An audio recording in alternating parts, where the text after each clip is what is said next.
El aire en el Palacio de St. James es denso, cargado con el peso de la expectativa.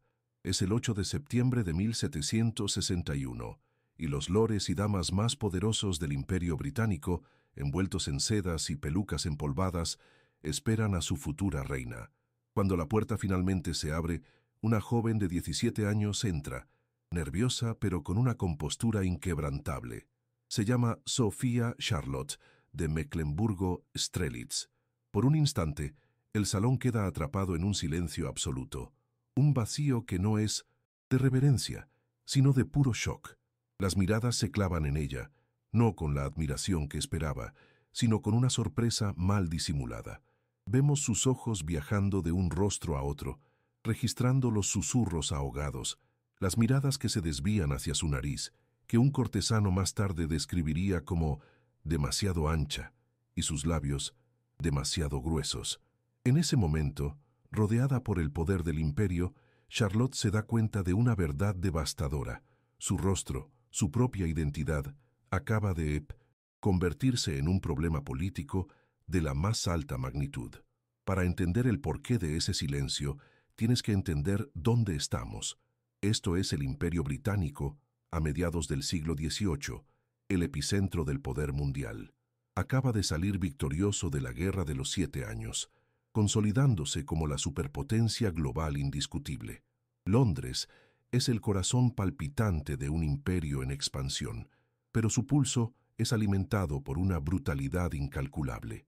La riqueza que fluye hacia ciudades como Liverpool, Bristol y Londres, la misma que financia los palacios y las sedas de la corte, proviene directamente del comercio transatlántico de esclavos. El motor del imperio es la economía de plantación, azúcar, tabaco y algodón cosechados por millones de africanos esclavizados en las colonias. El sistema no es solo una parte de la economía, es la economía. La corona británica y la aristocracia no son meros espectadores, son inversores directos y beneficiarios de la compra y venta de seres humanos. Este no es un detalle secundario, es el contexto que lo define todo. En una sociedad construida sobre esta base, la ideología es tan importante como las armas y el dinero. La supremacía blanca no era solo un prejuicio casual, era una herramienta política, una justificación pseudocientífica cuidadosamente construida para legitimar la deshumanización y la explotación de millones. Se creó una jerarquía racial rígida y se vendió como el orden natural del mundo, el hombre blanco en la cima, destinado a gobernar, y el africano en la base, destinado a servir. En Londres, las personas negras eran vistas como sirvientes, esclavos, o en el mejor de los casos, curiosidades exóticas sin derechos. Ahora, hazte la pregunta que se hicieron en ese salón. ¿Qué sucede cuando un rostro que desafía cada pilar de esa ideología está a punto de llevar la corona? La llegada de Charlotte no fue un simple inconveniente social, fue una contradicción ideológica explosiva, una amenaza directa a la narrativa que mantenía unido al imperio más poderoso y explotador de la tierra. Esta es la historia de cómo ese imperio resolvió su problema. La joven que entró en ese salón, la reina Charlotte, no solo se enfrentó al desafío de gobernar una nación extranjera y lidiar con la creciente locura de su esposo, el rey George III, se enfrentó a un enemigo mucho más sutil y persistente, un sistema decidido a borrarla. Lo que estás a punto de descubrir no es solo la historia de una reina olvidada, es la crónica de una conspiración de arte y poder, una campaña deliberada y meticulosa para blanquear su imagen, para editar su rostro de los libros de historia y transformar su verdad en una mentira conveniente. Porque la monarquía que justificaba la esclavitud con la pureza blanca no podía permitirse que el mundo supiera la verdad. Su reina era negra, y la evidencia de este borrado ha estado escondida a plena vista durante más de 2 siglos. Para entender la magnitud del problema que representaba, el rostro de Charlotte debe sumergirte en las entrañas del Imperio Británico. A mediados del siglo XVIII, Gran Bretaña no era solo una nación poderosa, era una máquina económica global alimentada por sangre y azúcar. La opulencia de Londres, el poder de sus políticos y la riqueza de su aristocracia no surgieron de la nada. Fueron construidos ladrillo a ladrillo sobre los cuerpos de más de 3 millones de africanos secuestrados y transportados a través del Atlántico. Ciudades como Liverpool y Bristol no eran meros puertos, eran los centros de operaciones del comercio de esclavos más grande de la historia. El sistema de plantaciones en las colonias era el motor del imperio, y la corona y la nobleza no eran espectadores inocentes. Eran accionistas, inversores directos en la compra y venta de seres humanos. Cada taza de té endulzada, cada prenda de algodón, estaba manchada por esta brutalidad. Esta maquinaria económica necesitaba un combustible ideológico para funcionar.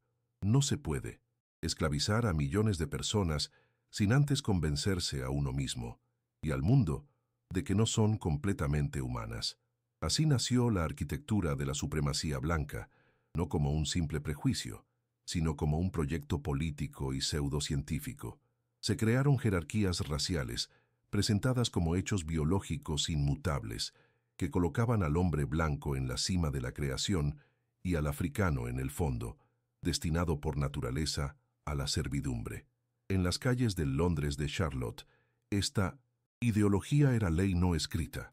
Las personas negras eran vistas como propiedad, sirvientes exóticos o, en el mejor de los casos, almas perdidas que necesitaban la civilización británica. Este orden social no era negociable, era el cimiento sobre el que descansaba todo. Imagina, entonces, el terremoto ideológico que significaba colocar un rostro con herencia africana en la cúspide de esa pirámide. Políticamente, el imperio se encontraba en un punto de inflexión. Recién salido de la victoria en la Guerra de los 7 Años, se había coronado como la superpotencia indiscutible del mundo. Sin embargo, este poder era precario. Las tensiones en las colonias americanas ya estaban hirviendo, anunciando una crisis que sacudiría los cimientos del imperio. En este clima de triunfo y ansiedad, la monarquía era más que un gobierno, era el símbolo supremo de la identidad y el destino británicos. El rey George III y su reina no eran solo personas, eran la encarnación viviente de la nación, la prueba de su superioridad y su derecho divino a gobernar. La imagen de la familia real tenía que ser impecable, un reflejo perfecto del poder y la pureza que el imperio pretendía proyectar al mundo. La llegada de una reina, que visualmente contradecía la narrativa racial del colonialismo, no era un asunto privado, era una crisis de seguridad nacional. Es en este nido de víboras, la corte británica, donde la conspiración comienza a tomar forma. Este no era un lugar de emociones honestas, sino de cálculos fríos. El poder se movía a través de susurros, alianzas secretas y, sobre todo, la manipulación de la imagen pública. Para los lores y damas que rodeaban el trono, el objetivo principal era preservar el status quo, proteger sus fortunas y la estructura que las garantizaba. La apariencia de Charlotte no fue recibida con racismo abierto y vulgar, sino con algo mucho más peligroso, un pánico estratégico. Ella era un problema que debía ser gestionado. No podían cambiar su linaje, pero sí podían controlar cómo se la veía. El borrado de su identidad no fue una decisión tomada en una habitación oscura por un villano. Fue el resultado inevitable de un sistema que se protegía a sí mismo. La ley no escrita de la corte era simple. La verdad es secundaria a la estabilidad del imperio. Para Charlotte, la vida en la corte se convirtió rápidamente en una lección sobre la soledad. Estaba atrapada en una jaula dorada, rodeada de una opulencia que se sentía como un castigo. Cada pasillo del palacio, cada salón de baile, estaba lleno de susurros que la seguían como una sombra. No eran gritos, sino el veneno silencioso de la aristocracia. Escuchaba fragmentos de conversaciones, frases dichas justo cuando ella entraba en una habitación, describiendo su rostro como el de una mulata, su nariz demasiado ancha, sus labios demasiado gruesos. Cada mirada era un juicio, cada sonrisa forzada una daga. En este exilio interno, su único valor, la única razón por la que la toleraban, era su deber de producir un heredero. La supervivencia de la dinastía descansaba sobre los hombros de una joven de 17 años que el sistema despreciaba en secreto, pero necesitaba desesperadamente. Su cuerpo se había convertido en un instrumento político, su única carta para negociar su existencia. En menos de un año, en agosto de 1762, Charlotte cumplió con su deber de manera impecable. Dio a luz a su primer hijo, el futuro rey George IV. Por un instante, el nacimiento del heredero al trono pareció silenciar los susurros. Hubo celebraciones, salvas de cañón y una demostración pública de aprobación. Pero para Charlotte, esta victoria se sentía vacía, transaccional. La corte no la celebraba a ella, sino a su útero. Su éxito no le había ganado aceptación, solo una tregua temporal. Se dio cuenta de que su valor en ese mundo no residía en su inteligencia, su bondad o su carácter, sino únicamente en su capacidad reproductiva. Era la madre del futuro rey, pero seguía siendo la reina exótica, la extraña. Esta realización fue una forma de humillación más profunda y duradera que cualquier insulto, la comprensión de que, sin importar cuántos herederos diera al imperio, nunca la verían como una de ellos. Aislada y juzgada, Charlotte buscó refugio y poder en los únicos dominios que podía controlar, las artes y las ciencias. Se convirtió en una de las mecenas más influyentes de su tiempo, una protectora de talentos que la corte ignoraba. Fue ella quien reconoció el genio de un joven Wolfgang Amadeus Mozart durante su visita a Londres y quien apoyó a Johann Christian Bach, convirtiéndose en su alumna. Pero su verdadera pasión era la botánica. Transformó los jardines de Kew en un paraíso botánico de renombre mundial, un lugar donde el orden, la belleza y el conocimiento prevalecían sobre los prejuicios de la corte. Este no era solo un pasatiempo de reina, era un acto de resistencia silenciosa. Era su forma de construir un legado propio, de demostrar que su mente era tan fértil como su vientre, creando un mundo donde su identidad no estaba definida por su sangre, sino por su intelecto. Pero mientras ella cultivaba jardines y música, la corte cultivaba una mentira. La batalla por su legado se libró en los lienzos de los pintores reales. El primer retrato oficial, pintado por Alan Ramsay para su coronación, la capturó con una honestidad casi brutal, sin ocultar sus rasgos distintivos ni el tono de su piel. Esa verdad era inaceptable. Pronto, otros artistas, como Sir Joshua Reynolds y Thomas Gainsborough, recibieron el encargo de pintar a la reina. Y aquí comenzó el borrado. Charlotte debía sentarse durante horas, posando, mientras veía cómo estos maestros del arte la transformaban en otra persona. Pincelada a pincelada, su piel se aclaraba, su nariz se afinaba, sus labios se reducían. Cada nuevo retrato era una humillación pública, una declaración silenciosa pero inequívoca de que la verdadera Charlotte no era digna de ser inmortalizada. Era una tortura psicológica verse sistemáticamente reemplazada por un fantasma blanco y europeo. La tensión alcanzó un punto de quiebre en 1788, cuando el rey George III sufrió su primer episodio grave de enfermedad mental. La locura del rey se convirtió en el terror privado de Charlotte. El hombre que había sido su único aliado, su compañero en esa corte hostil, se estaba desvaneciendo ante sus ojos, hundiéndose en un abismo de delirios. De repente, su aislamiento fue total. Ya no solo era la reina de 1900, apariencia extraña, era la esposa del rey loco. La presión sobre ella se volvió insoportable. Tenía que mantener la fachada de normalidad y estabilidad para toda la nación, mientras lidiaba con el dolor y el miedo en privado. Atrapada entre un esposo enfermo al que amaba y una corte que siempre la había visto con sospecha, Charlotte se encontró completamente sola, cargando el peso de una monarquía que se desmoronaba y que nunca la había aceptado por completo. En los años siguientes, el peso de 1905, la corona se hizo aplastante. Madre de 15 hijos, guardiana de un rey enfermo, figura materna de una nación en crisis, y todo mientras libraba una guerra silenciosa contra su propia desaparición. La frustración se acumuló hasta convertirse en una resignación dolorosa. Veía los retratos corregidos, colgados en los palacios, esas versiones blanqueadas de sí misma que la miraban desde las paredes, y entendía la magnitud de la conspiración. Había cumplido cada deber, soportado cada insulto, sacrificado su propia identidad por la corona. ¿Y su recompensa?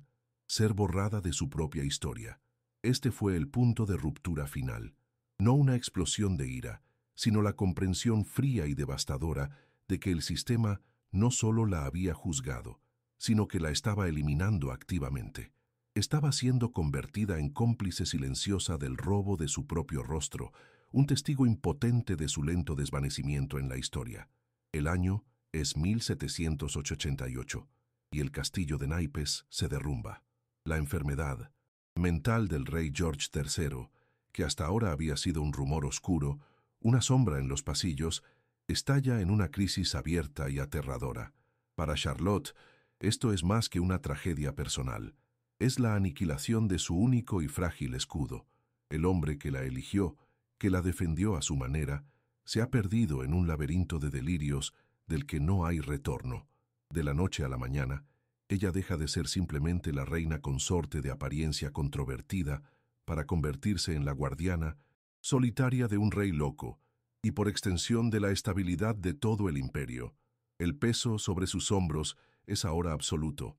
Los susurros de la corte ya no son solo sobre su nariz o sus labios, son sobre su capacidad para gobernar en la sombra, para mantener la fachada.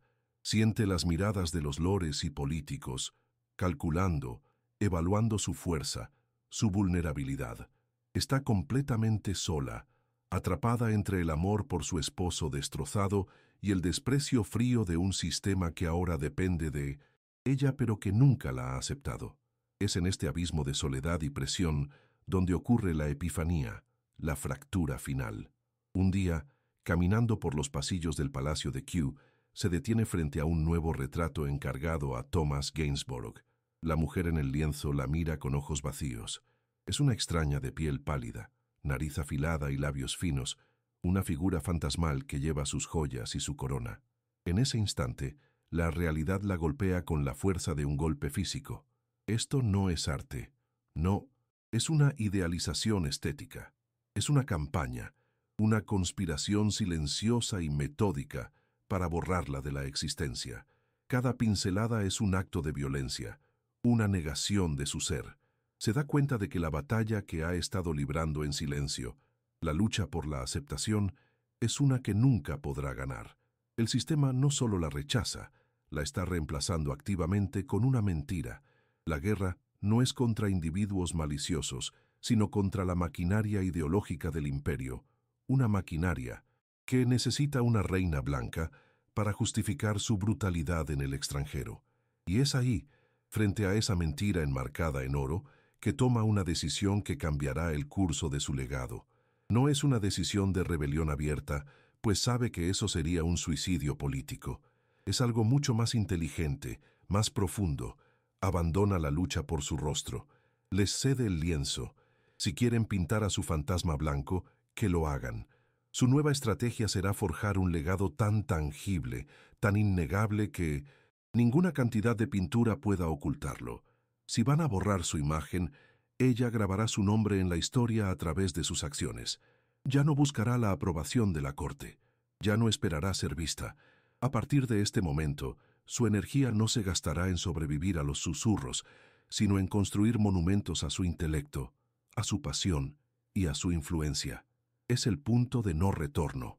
Ha aceptado la guerra, pero ha decidido cambiar el campo de batalla a uno de su propia elección.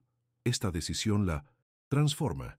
La energía que antes dedicaba a la angustia y a la defensa silenciosa, ahora la canaliza con una intensidad feroz hacia sus pasiones. Los jardines de Kew dejan de ser un simple refugio para convertirse en su verdadero reino. Supervisa su expansión con una precisión científica, convirtiéndolos en el centro botánico más importante del mundo, un legado vivo de conocimiento que perduraría por siglos. Su mecenazgo de las artes se vuelve más audaz. No solo apoya a músicos como Bach y Mozart, los convierte en parte de su corte, asociando su nombre para siempre con el genio atemporal. Cada planta catalogada, cada composición dedicada a ella, cada descubrimiento científico que financia, es un ladrillo en la fortaleza de su verdadero legado. Está librando una guerra de archivos, Sabe que los retratos pueden mentir, pero los anales de la ciencia, la música y la botánica cuentan una historia diferente, una de una reina de intelecto formidable y gusto impecable. Este cambio de estrategia es su desafío más profundo al sistema. Al negarse a seguir jugando el juego de la apariencia, socava su poder. La corte puede controlar la narrativa visual de la monarquía, pero no puede borrar la existencia de los jardines de Kew. Pueden blanquear su piel en un lienzo, pero no pueden silenciar la música que ella nutrió, ni las instituciones científicas que ayudó a crear. Con cada acto de mecenazgo, Charlotte estaba sembrando la verdad sobre sí misma en el tejido cultural e intelectual de la nación. Estaba creando un rastro de evidencia, una historia paralela que contradecía la narrativa oficial. No luchaba por su presente, que se había perdido, sino por su futuro en la memoria. Era una apuesta a largo plazo, la convicción de que un día alguien miraría más allá de los retratos falsificados y descubriría a la verdadera reina, no por su rostro, sino por las huellas imborrables que dejó en el mundo. Pero el mundo fuera de los muros del palacio no estaba quieto. A finales del siglo XVIII, una fuerza imparable comenzaba a sacudir los cimientos del Imperio Británico, el movimiento abolicionista.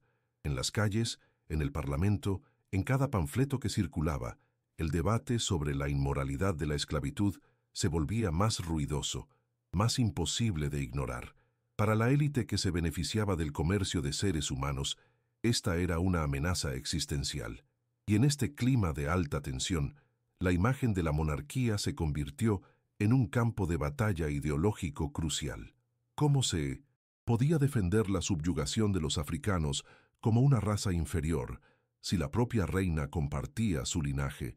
De repente, el problema del rostro de Charlotte ya no era un incómodo secreto de la corte. Era una vulnerabilidad estratégica en una guerra por el futuro económico y moral del imperio.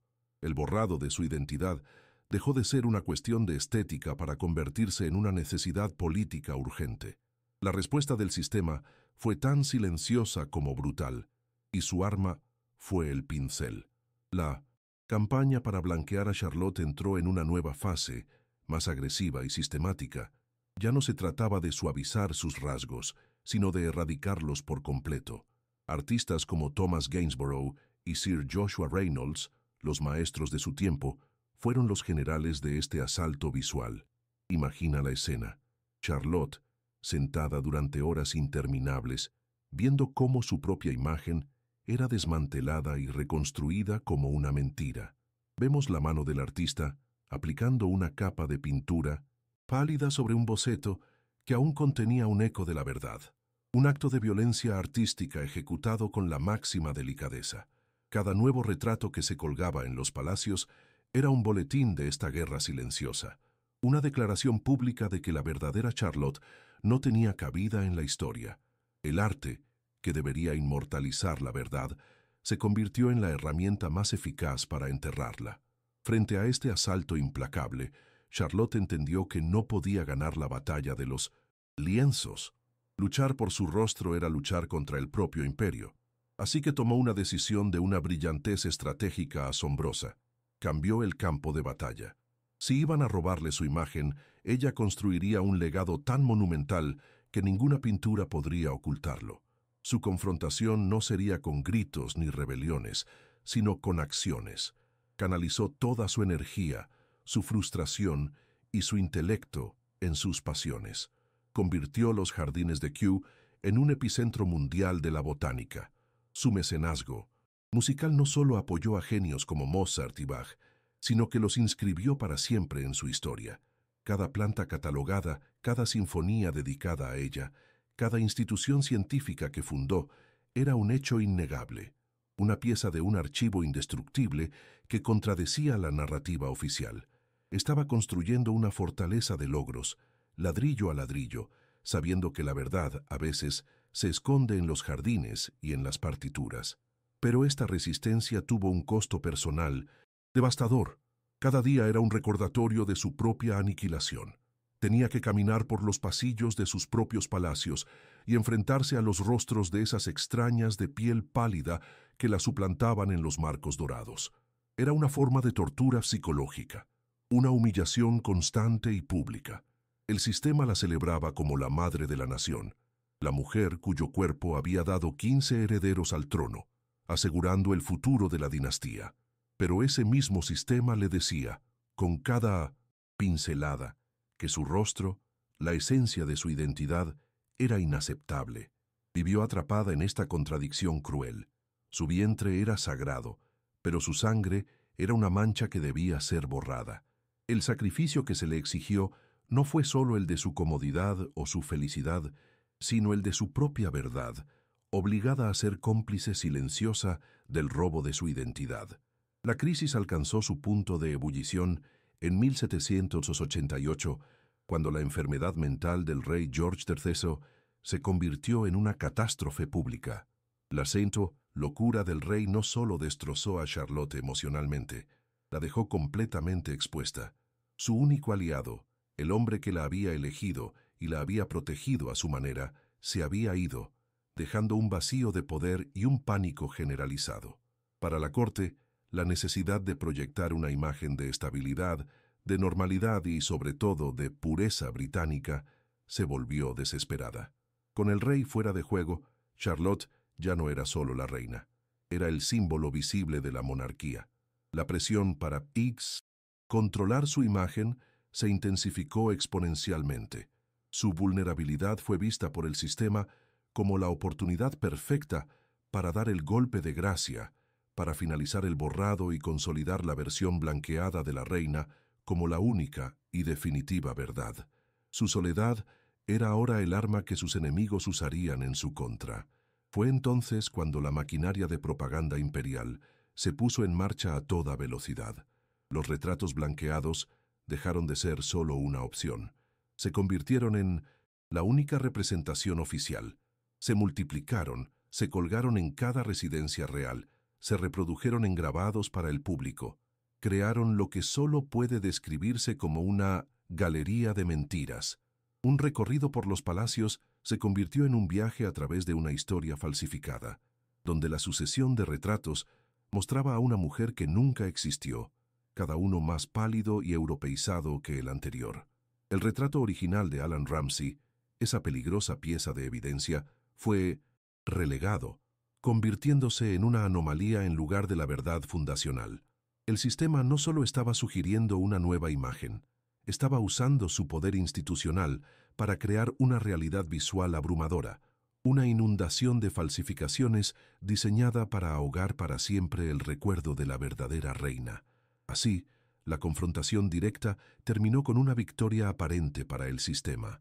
En el momento de su muerte en 1818, la campaña de borrado había sido un éxito rotundo. La imagen pública de la reina Charlotte había sido consolidada como la de una mujer blanca, y su verdadera herencia fue enterrada bajo décadas de pintura y omisiones deliberadas.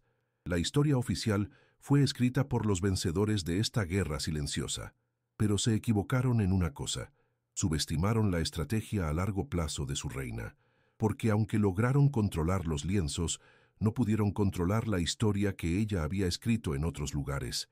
Las semillas que plantó, tanto literal como figuradamente en los jardines, en las bibliotecas, en los anales de la ciencia y la música, sobrevivieron. Eran bombas de tiempo de la verdad, esperando pacientemente en los archivos a que alguien, siglos después, tuviera el valor de mirar más allá de los retratos y desenterrar la historia que con tanto esfuerzo intentaron borrar. El clímax de esta historia no es una batalla con espadas, sino una guerra librada con pinceles y tinta, y en 1818, cuando la reina Charlotte exhala su último aliento, el Imperio Británico declara su victoria silenciosa. En el momento de su muerte, la campaña de borrado ha sido un éxito abrumador. La mujer que yace en su lecho de muerte ya no es la joven de Mecklemburgo-Strelitz, cuyo rostro conmocionó a la corte.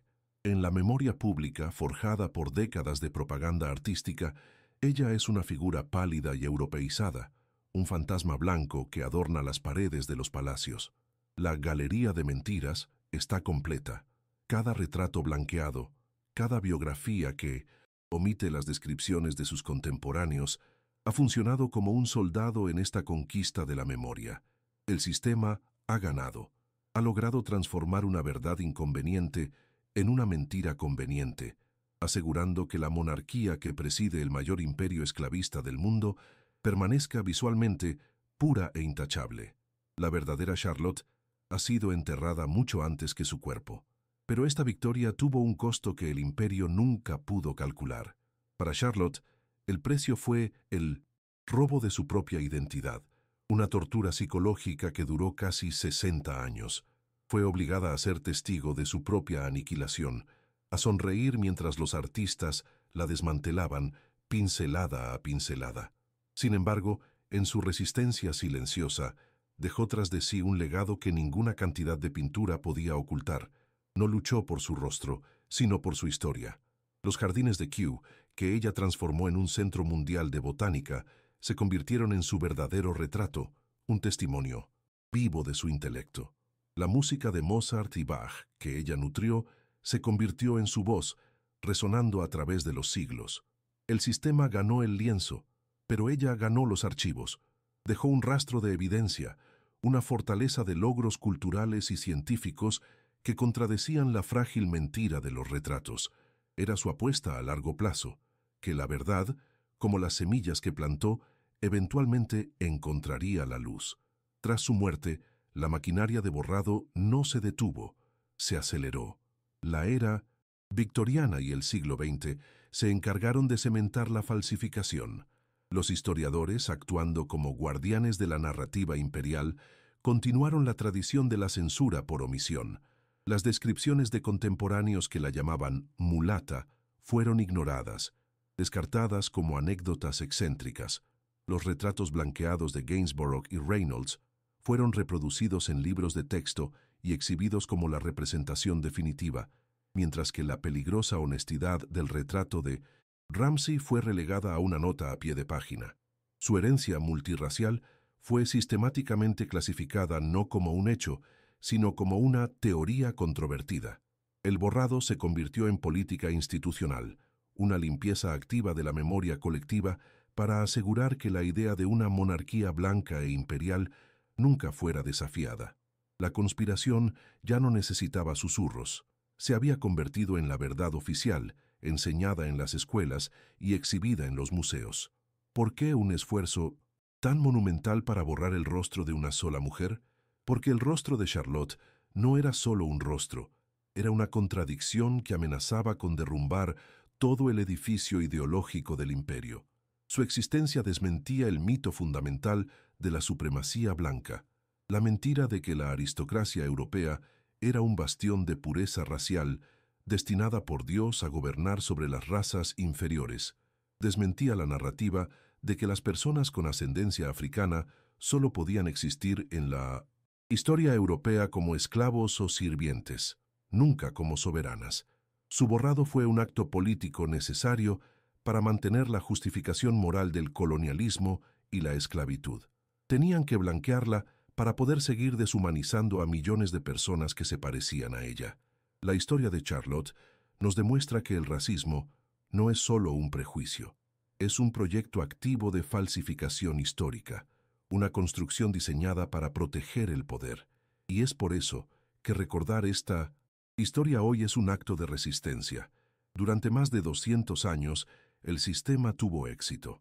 Nos dieron una versión de la historia limpia, ordenada y blanca. Pero las pistas que Charlotte dejó atrás, su genealogía, las descripciones de quienes la conocieron y, sobre todo, ese primer retrato valiente de Alan Ramsay, han sobrevivido. Son las piezas de un rompecabezas que, una vez ensamblado, revela no solo el rostro de una reina olvidada, sino la anatomía de una mentira imperial. La pregunta que debes hacerte no es si la reina Charlotte era negra. La verdadera pregunta es, ¿por qué un sistema tan poderoso dedicó tanto esfuerzo y tanto tiempo a convencerte de que no lo era? Porque devolverle su rostro a la reina Charlotte no es reescribir la historia. Es por primera vez empezar a contarla de verdad.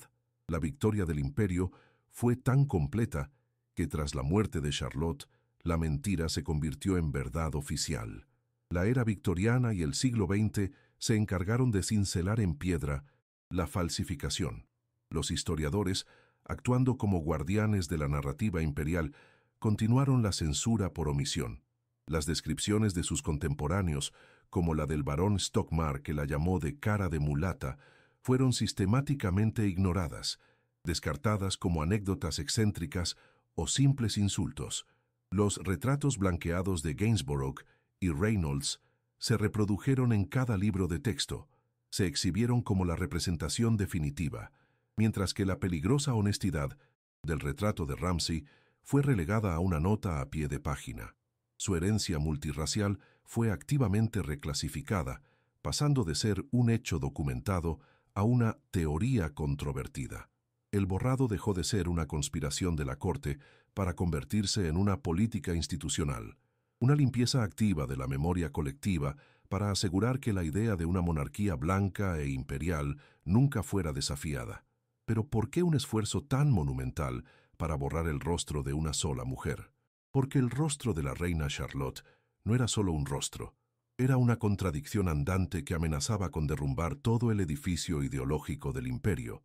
Su mera existencia desmentía el mito fundacional de la supremacía blanca, la mentira de que la aristocracia europea era un bastión de pureza racial, destinada por Dios a gobernar sobre las razas inferiores.